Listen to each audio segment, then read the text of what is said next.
ஊப்ஸில் C++ஓட எப்ஸ்ட்ரீம்ஸ் பற்றி பார்க்க போகிறோம். எப்ஸ்ட்ரீம் அதாவது file stream is a header file in C++ that provides classes to handle file operations. இந்த எப்ஸ்ட்ரீம் அப்படின்றது என்னன்னு பார்த்தோம்னா இது ஒரு ஹெடர் ஃபைல். C++ல இந்த ஹெடர் ஃபைல் நம்ம இன்க்ளூட் பண்ணோம்னா இது ஒரு சில கிளாஸஸ் வந்து நமக்கு ப்ரொவைட் பண்ணும். இந்த ப்ரொவைட் பண்ணுற இந்த கிளாஸஸ் வச்சு நம்ம வந்து ஃபைலில் ஒரு சில ஆப்ரேஷன்ஸ் பண்ண முடியும்.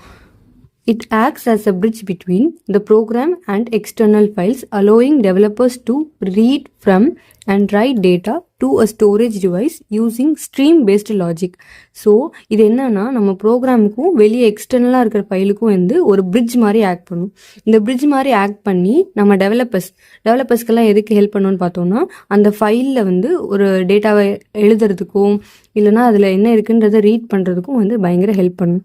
இதில் வந்து என்னென்ன கிளாஸஸ் இன்க்ளூட் ஆயிருன்னு பார்த்தோன்னா OF stream, IF stream, F stream.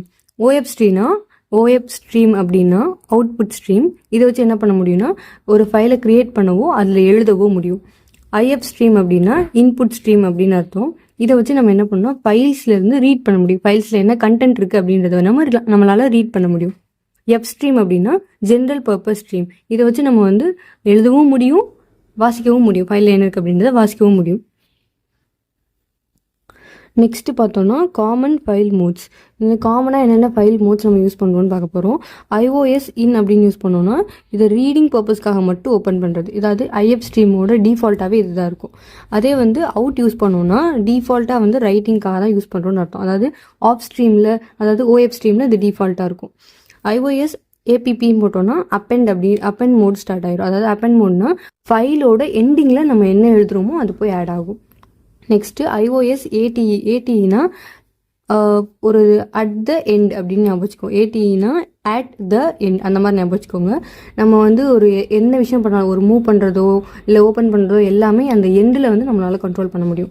Next truncate. iOS TRUN அது ட்ரங்க் அப்படின்னா ட்ரங்கேட் அப்படின்ற மாதிரி அர்த்தம். இது என்ன பண்ணுன்னா நம்ம இப்போ ஒரு ஃபைலை ஓப்பன் பண்ணுறோம், அதுக்கு பழசாக என்னென்ன இருந்துச்சோ அது எல்லாமே ரிமூவ் ஆகிட்டு நமக்கு ஓப்பன் ஆகும்போது ஒரு நியூ ஃபைல் மாதிரி ஓப்பன் ஆகும். இது இந்த மாதிரி நமக்கு வேணும் அப்படின்னா iOS ட்ரங்க் அப்படின்றத யூஸ் பண்ணணும். iOS பைனரி அப்படின்னா பைனரி மோடில் ஆன் ஆகும்.